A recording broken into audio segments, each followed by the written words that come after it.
ہمیں درس دیا جاتا ہے ہیومن ریسورس مینجمنٹ، ہمیں درس دیا جا رہا ہے پولیٹیکل سائنسز کا، ہمیں درس دیا جا رہا ہے اسٹریٹجک مینجمنٹ کا، ہمیں درس دیا جا رہا ہے آرٹ آف وار کا، وار اسٹریٹجی، ہمیں درس دیا جا رہا ہے اکنامیکل ریفارمز کا، جنہوں نے 3 بر اعظموں پہ راج کیا ہے جب ساؤتھ امریکہ، نارتھ امریکہ اور آسٹریلیا ڈسکورڈ، ہمیں درس دیا۔ اور ہماری بھی بدبختی دیکھیں کہ ہمیں ہی درس دیا جا رہا ہے، ہمیں ہی درس دیا جا رہا ہے جنہوں نے درس کا سیگا پڑھایا تھا کبھی کسی کو۔ تو مجھے قرآن میں ایک آیت ملی جس سے وہ مسئلہ حل ہو۔ ہمارے عروج کی بھی وجہ وہ آیت ہے، ہمارے زوال کی بھی کلی اصول اور قانون وہ ایک آیت ہے۔ اٹس این آرٹیکولیٹڈ ورس ان قرآن۔ گھر برباد ہیں، حل مل جائے گا۔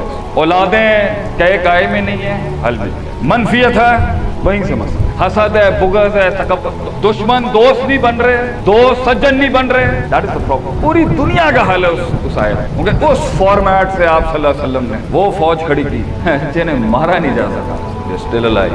لَقَدْ مَنَّ اللَّهُ عَلَى الْمُؤْمِنِينَ، اگر ایمان والوں پہ اللہ کی کوئی مرسی کھڑی ہے نا، کوئی انعام کھڑا ہے تیرے پر، اِذْ بَعَثَ فِيهِمْ رَسُولًا مِّنْ أَنفُسِهِمْ، کہ میں نے تجھے تیری عقل کے حوالے نہیں کیا۔ I did not leave you to your own intellect، میں نے تجھے تیری عقل کے حوالے نہیں دیا کہ تو یہ اصول اور قانون اور ضوابط اور کلیات اور جزیات کو کیسے مربوط کر کے ایک فلسفہ کھڑا کرے۔